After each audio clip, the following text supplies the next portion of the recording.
Are you a manager who is eager to change the trajectory of your career? I have spent the last 23 years as a Fortune 50 leader learning from other industry leaders how to break free from limiting beliefs and habits. On the Might in Motion podcast, we focus on the 4 M's: motivation, momentum, mindfulness, and might. We bring you leaders from Fortune companies, doctors, and entrepreneurs. Their stories of living their own might in motion will inspire you to create your own action plan and achieve your goals. Welcome to Might in Motion. Today, I am really excited to bring to you Bibi LeBlanc, founder and CEO of Culture to Color.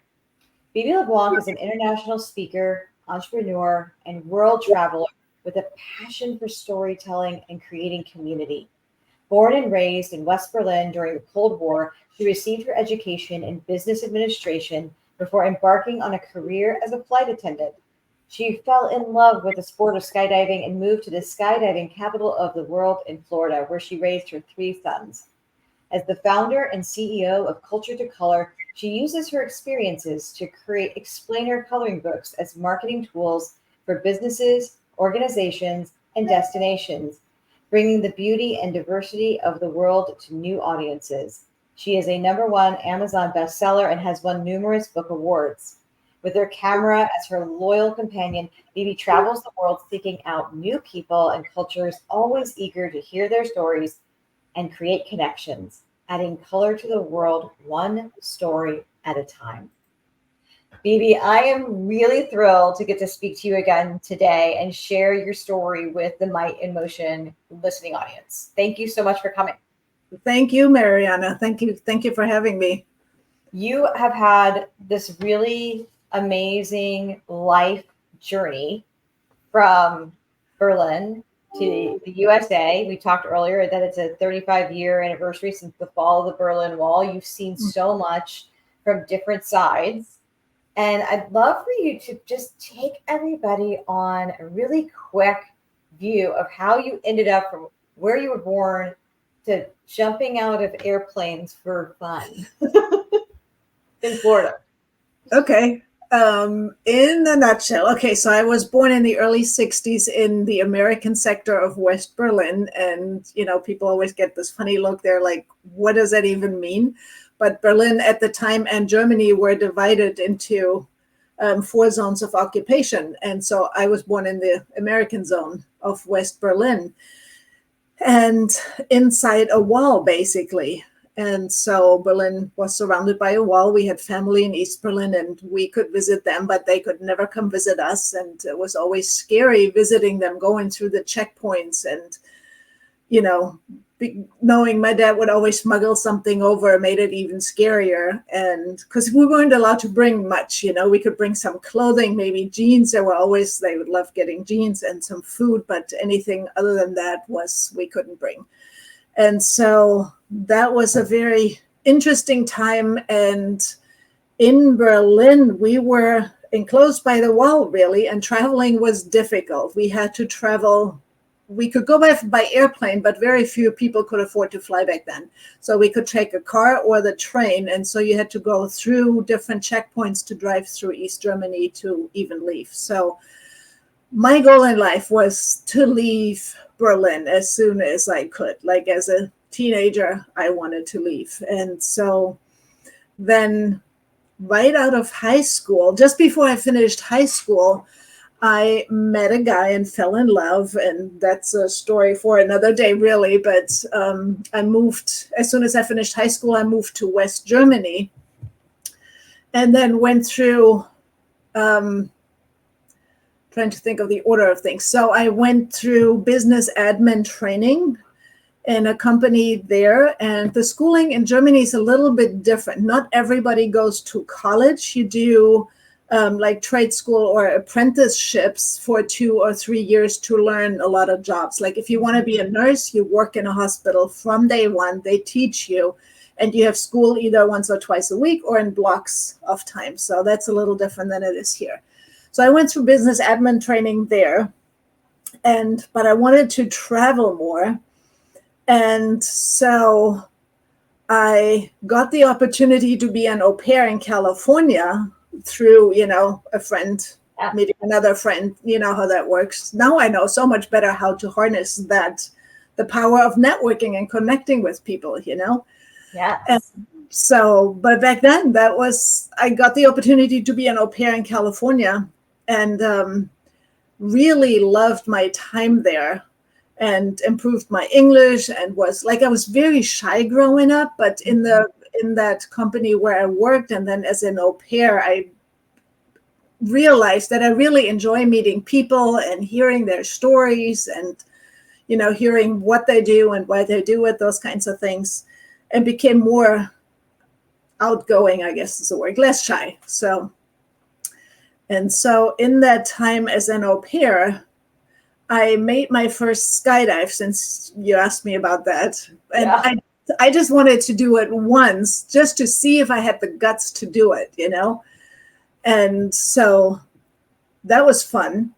And I wanted to do it. I don't know if you know what a static line jump is. It's like what they do in the military. You have a rip cord and you jump out and it opens a parachute immediately. Well, to me, skydiving was about free fall. So I wanted to experience free fall. So later, I don't know, a few months later, I got the opportunity to do a tandem jump. They were just being invented at that time, had just been invented. So I went for a tandem jump and I was totally hooked. And I knew I wanted to do more than those two jumps. And so when I came back from being an au pair back to Germany, I had applied, before I left, I had applied to become a flight attendant. So I went back, had to go through the language test again, which now my English was much better. And they accepted me, and I went through the training and then was a flight attendant for 4 years. And during my first vacation as a flight attendant, I flew back to California to learn how to skydive. And then I took my parachutes everywhere we went. I had it in a backpack. People always ask me, well, what did the passengers say about a flight attendant with a parachute? Well, they didn't, of course. It's just in case. You never know. Like, things are really bad. Just go. So anyway, I jumped in a lot of fun places all around the world, and that was a lot of fun. So then in 1989, so I flew with Lufthansa from 86 to 90. And in 89, the wall fell, and I went back to Berlin to see that, and that was just incredible. I didn't think I would ever in my lifetime see that, because it was just part of my world. I had grown up with it, I didn't think I would ever see that coming down. So that was a very emotional time and just incredible. I mean, I would assume from a family dynamic too, just being able to now know that you can be brought together. Yeah. I remember watching it on TV, but very from a distance, right? It didn't have the personal connection like you had of that just magnitude of how it really brought together a community. Yeah. So, and then in my time as a flight attendant and with the skydiving, during one of my vacations, I went to Florida on a skydiving vacation with a coworker, and met my future husband, now ex-husband, but I met him during a skydiving vacation here in Florida. And we got married a little over a year later, and I moved to the States, and that's how I came to be in the States. There's always a guy involved. Usually, right? Especially when you're young. Yes. Yeah. You did all these really adventurous and you made these big, bold, not only physical moves in your life, but also like shifts and taking the chance to jump out of an airplane, which I admire. I don't have the guts to do that. But then now you're creating these really cool coloring books. How did you end up in such a very unique industry of, creating these amazing stories? I mean, I'm learning so much about the 75th anniversary of the airlift, and so much of just about Berlin in general from looking at your coloring book. Awesome. Good. I'm glad you like it. How did I get into it? That's a good question. People ask me sometimes. They're like, you do what? How in the world did you get into that, right? And so I've always loved taking pictures, and I took a lot of pictures when I was traveling. And so my sister-in-law lives in California, and she works for a gallery in a small town in California. And one day, out of the blue, she said, if you ever want to exhibit your photography, you could do it. I could get you in the gallery here, right? And so I said, okay, great. And so we did that. And in that gallery, I discovered a coloring book that a local artist, a local photographer there had done from his photos. He had created this adult coloring book with images from around town with these Zentangle patterns behind them. And I'm like, that is such a neat idea. I would love to do that for DeLand, the little town where I live, you know, and that was in 2018. And so I came back from California and I'm like, I'm going to do this. And I just jumped right into it. And I wanted to not just have coloring pages, I wanted to give people a little bit of text and information so they would know what they're coloring and have a little bit of background information. So the first book was about DeLand, Florida, and with some text. And I asked everybody, it wasn't just sites, it was some local businesses. Like we have a big skydiving place here at the airport, Skydive DeLand. It's, you know, considered the skydiving capital of the world, and some other very interesting businesses. And so I went and talked to everybody. I said, I'd like to ask them, you know, would you like to be included? Can I write about you? And just to make sure they're all cool with it. And that was so much fun and so interesting. And I learned so much. You know, I just very much enjoyed that. And so after the first book, I just kept going. I did a couple of other little towns here. And then the fourth book was coming up on that was 2019. It happened very fast. It was 2019. And it was the 30th anniversary of the fall of the wall. And I had, since I started, in the back of my head thinking I would like to do a book about Berlin too. But there's so much history in Berlin. What do I, you know, how do I even, where do I start and where do I end? So then I decided to do it about Berlin during the Cold War, because that's what I knew. That's my story. I can tell that story. What was that like, you know? And so I created a book, Berlin Divided, Berlin United, a coloring book. Again, it had text. It was the first book I did in 2 languages. It's English and German. And it made it to #1 Amazon bestseller and also won the first book award. And so that year, I also signed up. Again, crazy me. I just wanted to see. I have a fear of public speaking, believe it or not. And I wanted to get over that fear. And they have an event here in Daytona called Elevate Daytona. And you have 5 minutes to talk. You have 20 slides that switch every 15 seconds. So you have to really stay focused and you have to remember what you're talking about. You can't read it. So I signed up for it, you know, and decided I would tell about growing up in Berlin during the Cold War, because that's the story I knew. And I figured 5 minutes, I can do it. If they can do it, I can do it, you know. And so I did that. And that actually then became the introduction for the book. So I multi-purposed that talk, you know, not intentionally, but it just worked out that way. And I love that. I love how you fell in love with your art, right? And through networking and relationships and whatnot, you were able to identify a path to take your art and turn it into something that now you can spread it to so many people around the world. That is just, so many people are afraid to just do it. And you're like, I came back and I just did it, right? And that's what I usually do. If I want to do something, I just jump in and do it and see if it works out. Sometimes it does, sometimes it doesn't, you know. But at least you took the leap, right? Yeah. You kind of go back to that jumping out of airplanes. You took the leap. Yeah. And now, like, you've been able to tell, to your point of, you know, fear of maybe getting on stage and telling, you used a story that you already knew it was your story. Yeah. Like that's so, I think so many people can learn from that on, if there is that little something inside them that they're passionate about, why not just do it? Just do it. Yeah.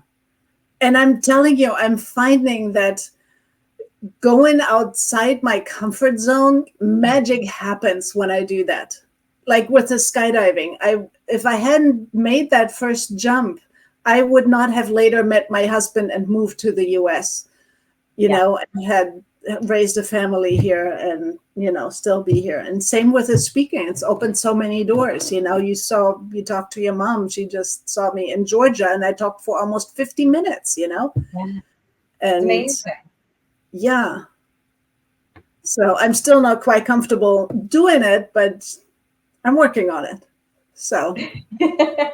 Well, and now you're not just doing books for little towns anymore, too, right? Like you've got this whole avenue of explainer coloring books. Yeah. And share a little bit more about what that is. I realized at some point after Berlin, probably, that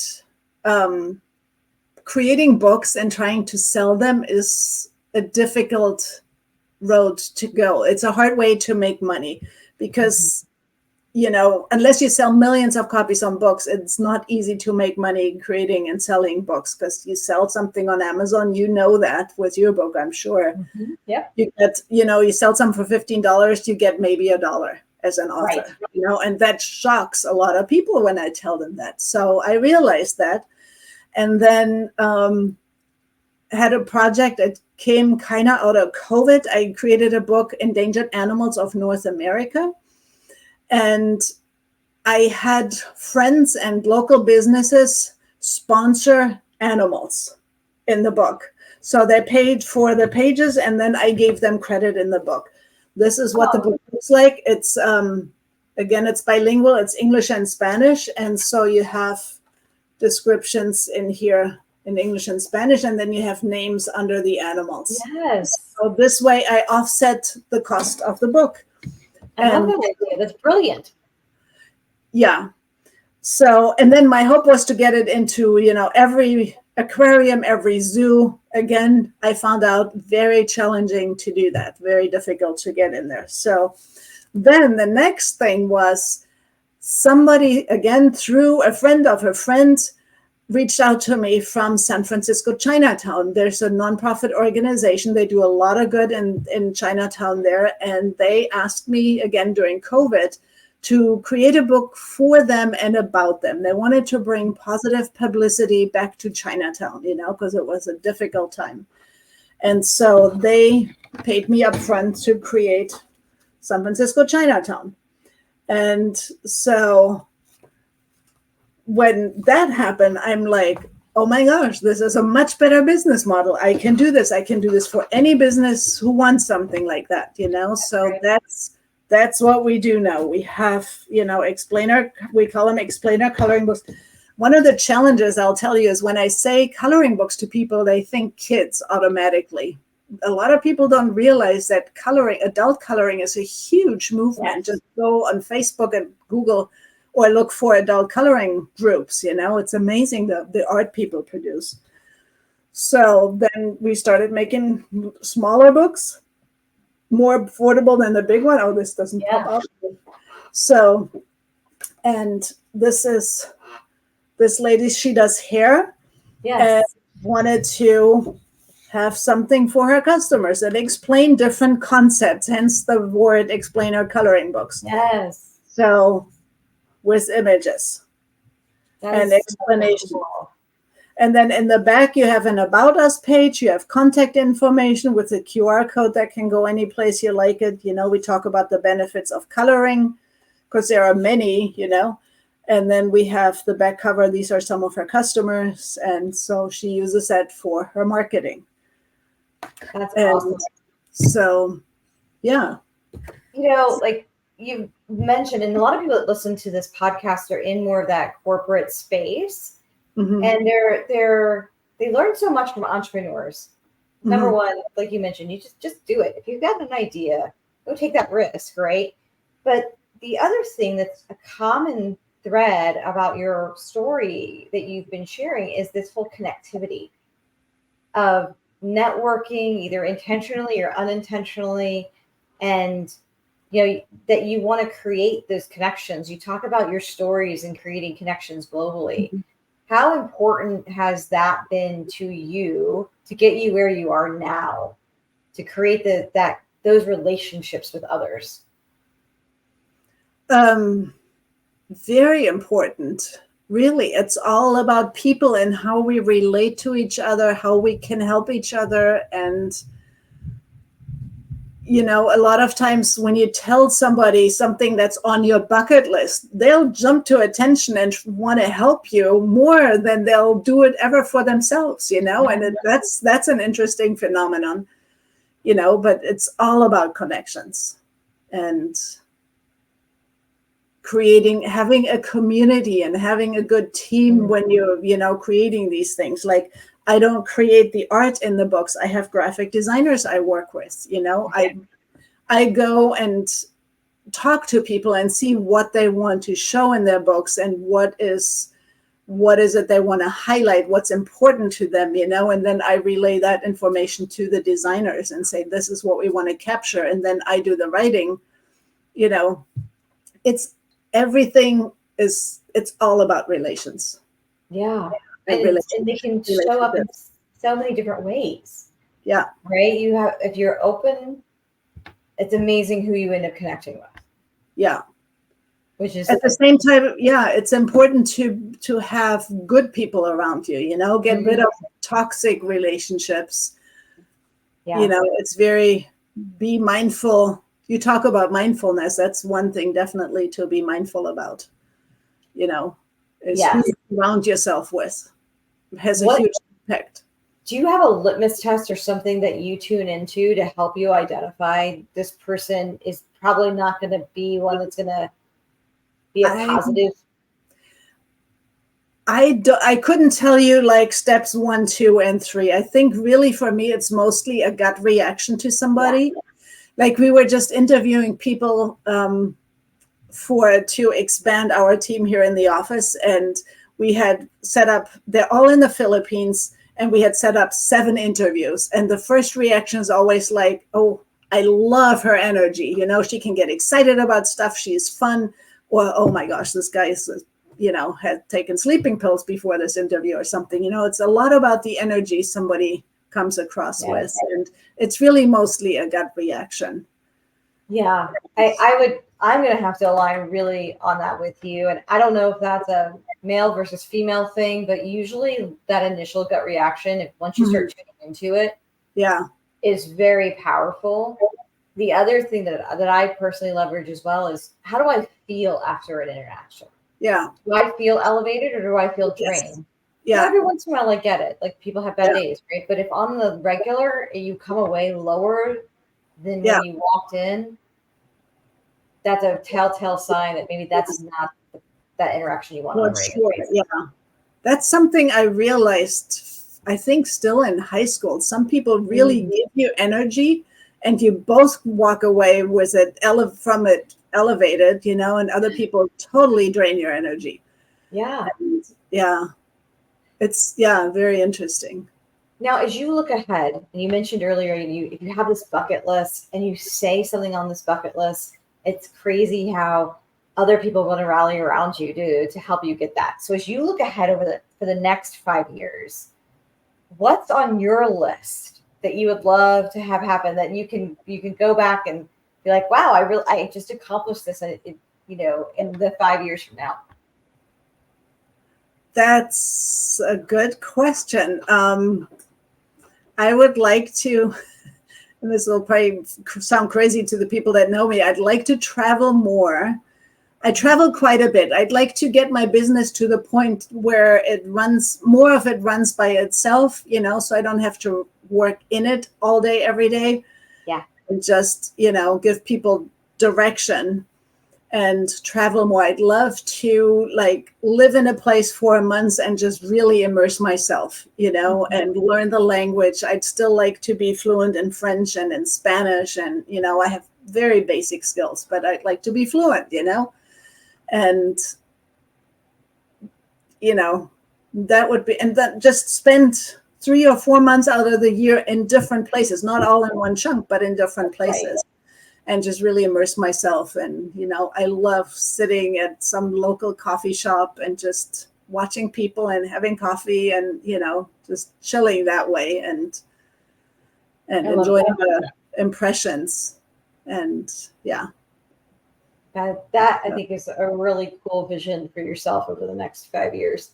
And, and I think what's great is don't worry about what anybody else does. It's go ahead, travel more, right? You never Yeah. know what doors are going to open now that you put it out Yeah, there, for exactly. the universe. So if So people are like, wow, this is really cool. I want to, learn more, have you come and speak to a group, or they want their own, you know, coloring book for their business or their town, their community. What's the best way for people to connect with you, Bibi? either just call me, and I should have given you my phone number right there. We can add it. We can add it in the show notes. Yeah, let's do that. And my email too, bb@culture2color.com. That's BIBI at culture2color.com. That's probably the Awesome. way. Or on LinkedIn, that's a good place. Just reach out any which way you like. Yep, there's BibiLeBlanc.com, culture2color.com, and all of this is going to be in the show notes. Bibi and I were connected, and she's just been an amazing just person to get to know. And we talked earlier about connections, and she mentioned my mom, like, because she happened to be presenting in the same little hometown that my mom lives in, and like to be able to be able to support each other even remotely has been super cool. I love to write down notes, Bibi, when I talk to people, and so here are some of the things that I wrote down. And one is about your origin story. You have a very interesting one. You were born in the American sector of West Berlin. To be able to visit family, you had to go through checkpoints and through the wall and everything to be able to even get to your family that were on the other side of the wall. And with that came, some fear and some, you didn't have the same freedom of movement that so many people in the United States have, right? And you grew up saying, I just want to leave. You wanted to travel. You wanted to get out of that space. And you found that as you got out and you went to California, became an au pair, and you became a flight attendant, that how much you enjoyed actually meeting people. And it helped you become less shy and more adventurous in doing these things. And when you got to see the wall come down, it was just like such an emotional opportunity, right? To just be like, wow, this is so amazing to be able to be there in that space. And you took that and you actually like leveraged that passion into taking photographs, and that connectivity of people and the people that you've met and the people that you knew opened up doors for you to get in a gallery. And because you're in that gallery, you got to see a coloring book, right? And you were able to take what you are passionate about and convert it. And now being able to tell the story multiple times in different ways about Berlin, either your book about what it was like being in West Berlin, but this is the one I have here is Wings of Freedom, which is around the story of the Berlin airlift. You've been able to share different stories about Germany, and I think that's really, really special as well. And the other thing that really was one of those connecting things is the power of connectivity, community, and networking. Getting to know people, understanding their story helps you kind of be able to level up as well. Not trying to purge some of those toxic relationships. And then one thing you said that just really kind of gave me shivers was magic happens when you do what frightens you. That is such a cool mindset to have, because so many just people stay stuck. They're not willing to take that jump and follow that little voice that says, go try this. Mm-hmm. And so I hope that people walk away with some of that inspiration to say, you know what, there is magic if I take this leap. And I've done, I remember when I went out to that little airport where I made my first skydive, I was looking around and there was all these people getting ready for their next jump. And I remember thinking, if they can do it, dang it, I can do it, Yeah. And just doing it. I love it. Yeah. I absolutely love it. Thank you so much for spending your time with us today, Bibi. I really appreciate it. All of her contact information will be in the show notes. So please reach out to her. If you want to learn more about what she does, that's really a cool way to market my business. She has the amazing tools in place to be able to do that. So thank you so much for your time today and sharing, your journey for Culture to Color. I really appreciate it. Thank you, Mariana. Thank you for tuning into Might in Motion, If you learned something about motivation, momentum, mindfulness, or might, please like, comment, and share. Thank you.